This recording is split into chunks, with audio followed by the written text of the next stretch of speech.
इस कार्यक्रम के पुण्यार्जक हैं श्रीमती कांता देवी, श्री कीर्तिश, श्रीमती मनीषा, श्री अंशुल, श्रीमती ईशिता, हिमांशु जी रूमी एवं समस्त तलाटी परिवार। Firm Kirtish motor parts, Ghatol, जिला बांसवाड़ा, राजस्थान। श्री मोहनलाल जी, श्रीमती सुशीला देवी, श्री पारस कुमार, श्रीमती सरोज, प्रवीश, शिम्मी, हेमान्या, धिरावत परिवार। फर्म हुक्मी चंद, अमृतलाल, एच.ए. टेक्सटाइल, घाटोल, जिला बांसवाड़ा, राजस्थान। श्रीमती कंकु देवी, श्री सुरेश चंद्र, श्रीमती संगीता, श्री सुधांशु, श्रीमती दिव्या, श्री अंशुल, श्रीमती आस्था, रियार्थ मुंगाड़िया परिवार। फर्म रियार्थ एम्पोरियम, घाटोल, जिला बांसवाड़ा, राजस्थान।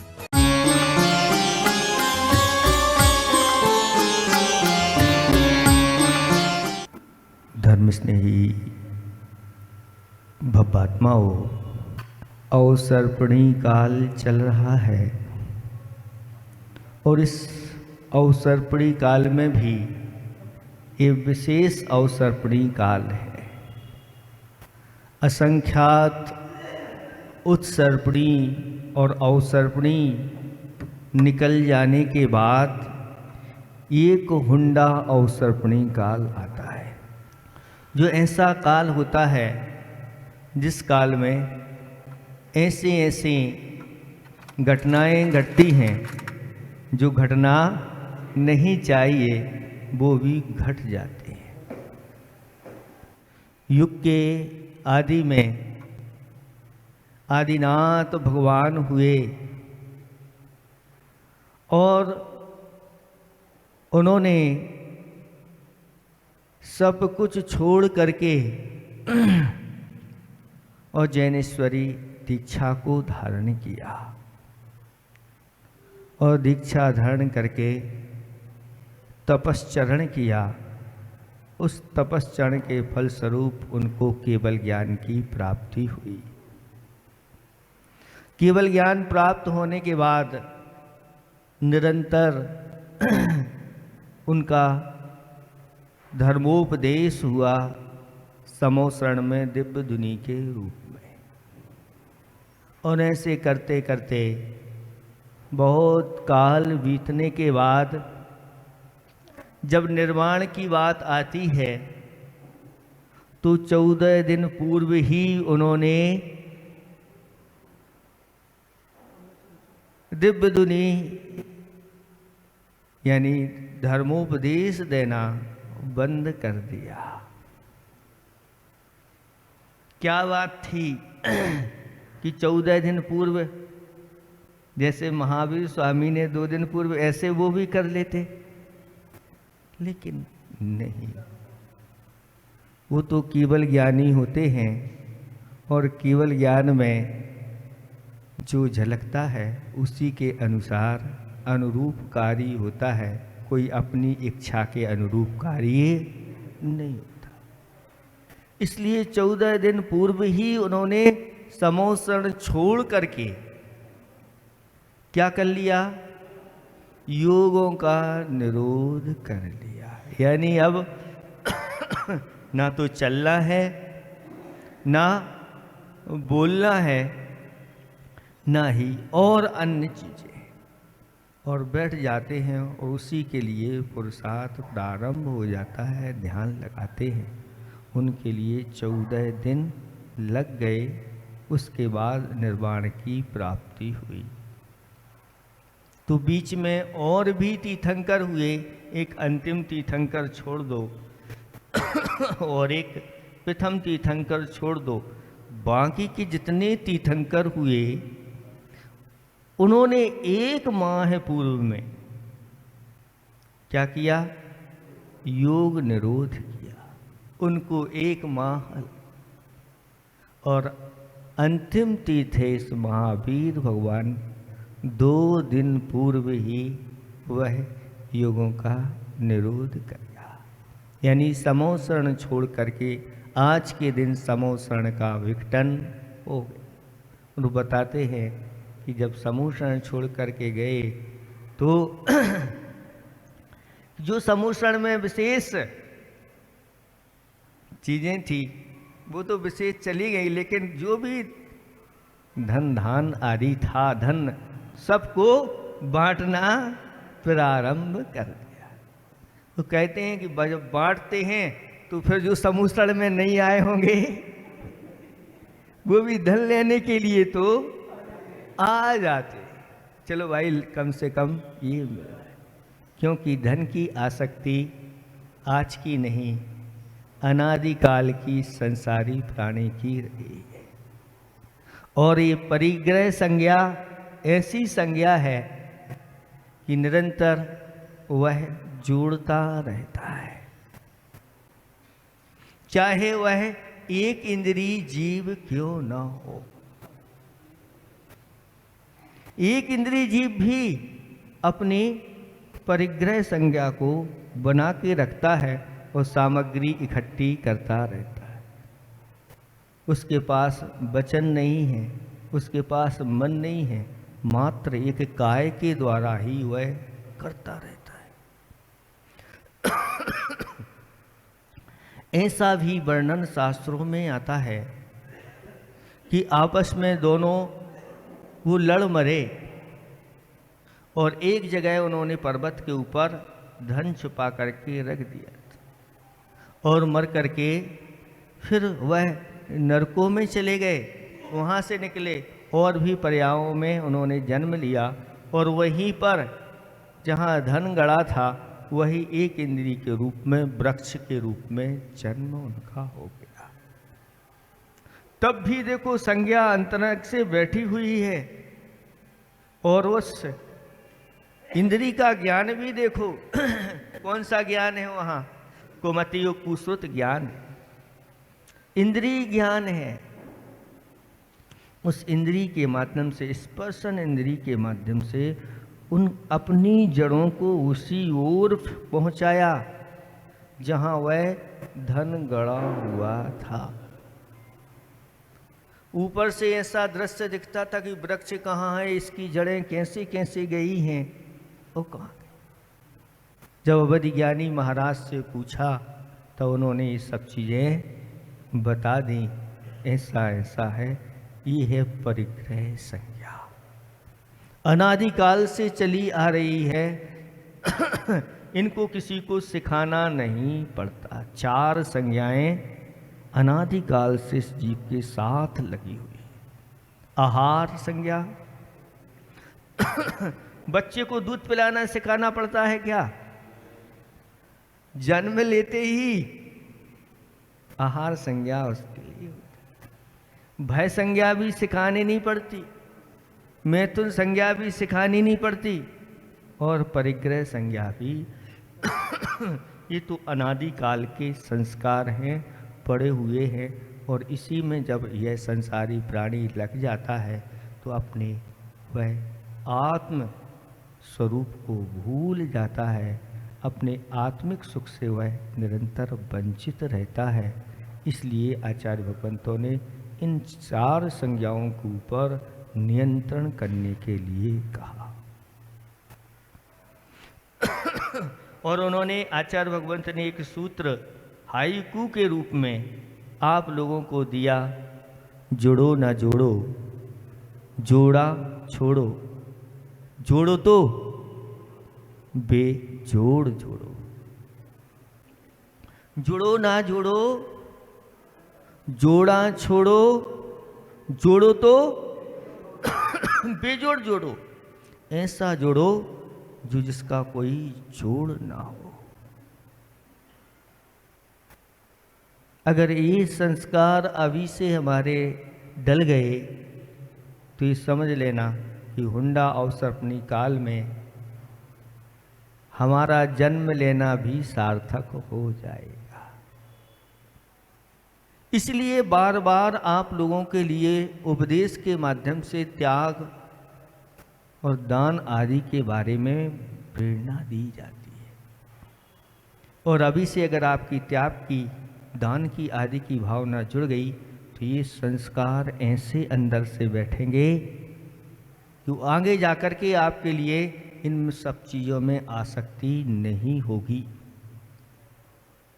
शास्त्रों में वर्णन है कि जो एक बार भी ऐसे दान के अंतर से भाव बना लेता है उसके संस्कार अंदर से बैठ जाते हैं।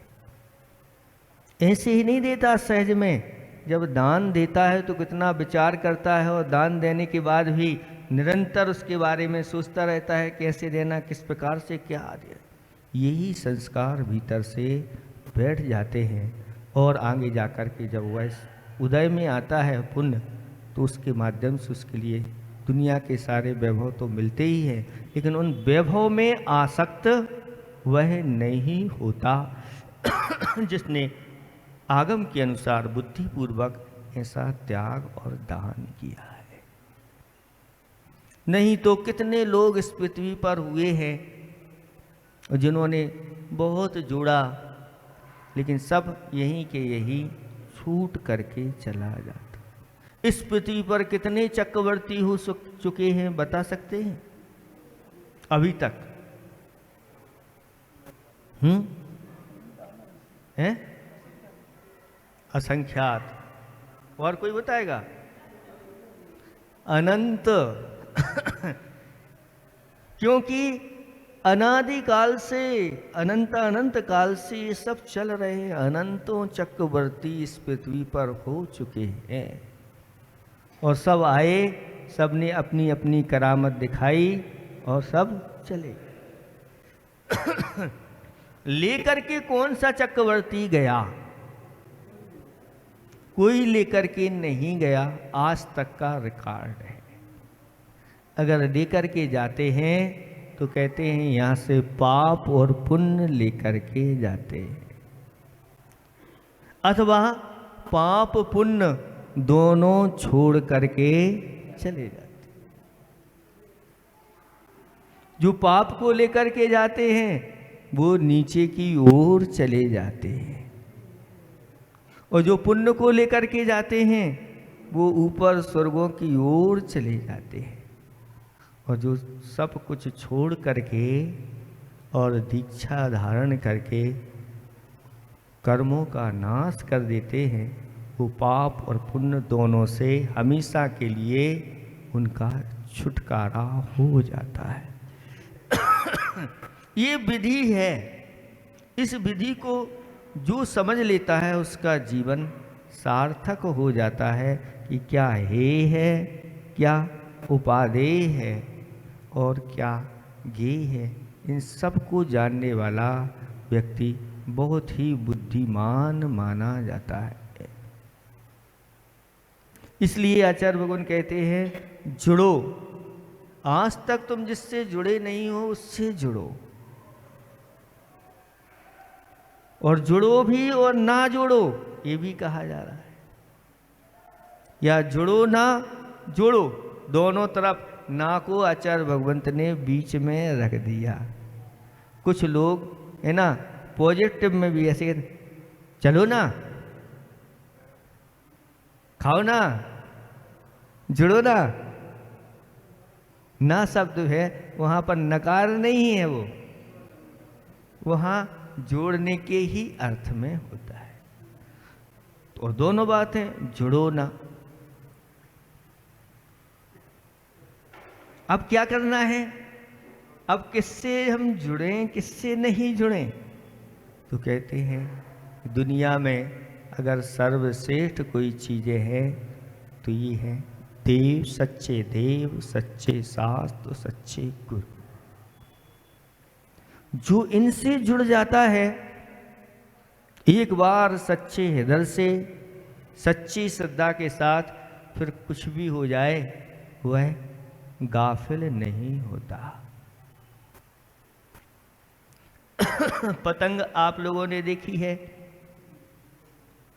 पतंग किससे बंधी रहती है? डोर से बंधी रहती है। और जब डोर से बंधी रहती है और इधर डोरी पकड़ करके उड़ाता रहता है तो पतंग भी अच्छी तरह से और पतंग उड़ाने वाला भी दोनों आनंदित रहते हैं। लेकिन अगर पतंग किसी की बातों में आ जाए और वह बयार की यानी हवा की बातों में आ गई,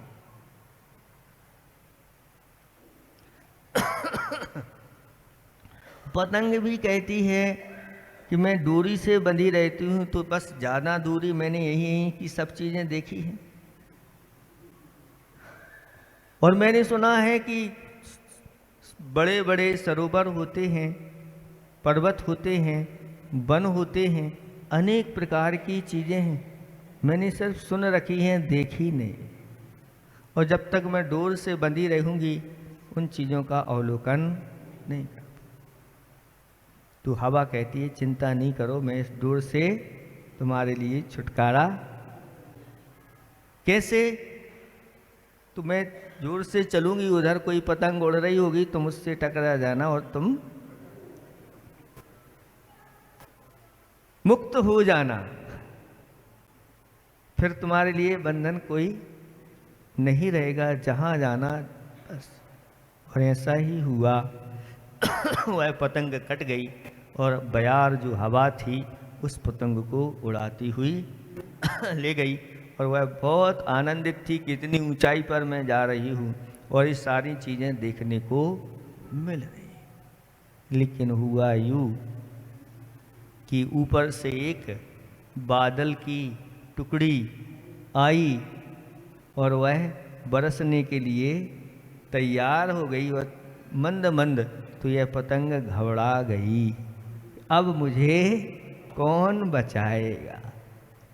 बयार से कहा कि तुम मुझे बचा लो, तो बयार कहती है मैं कैसे बचा लूँ, मैं तो हमेशा हमेशा बादलों के साथ रही हूँ, उन्हीं के साथ जा रही हूँ। और वह बादल से पानी बरसना प्रारंभ हो गया और उस पतंग के ऊपर पानी गिरा और पतंग का अस्तित्व समाप्त हो गया, धूल में जाकर के मिल गई और अपना जीवन खो दिया।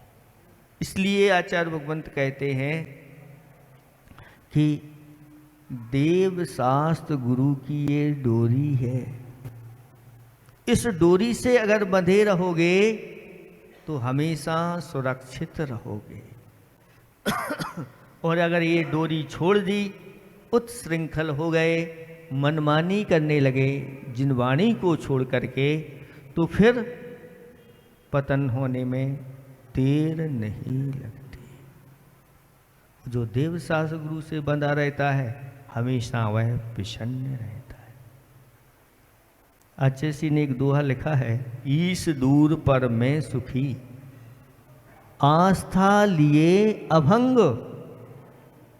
ससूत्र बालक खुश रहे, नभ में उड़े पतंग। ईश दूर, भगवान कितने दूर हैं हमसे। भगवान बहुत दूर हैं, विदेश क्षेत्र में उनका समवसरण लगा हुआ है। ईश दूर है, पर मैं सुखी, मैं सुखी हूँ, आनंदित हूँ। क्यों? आस्था लिए अभंग, ऐसी अभंग दृढ़ आस्था लेकर के मैं यहाँ पर हूँ।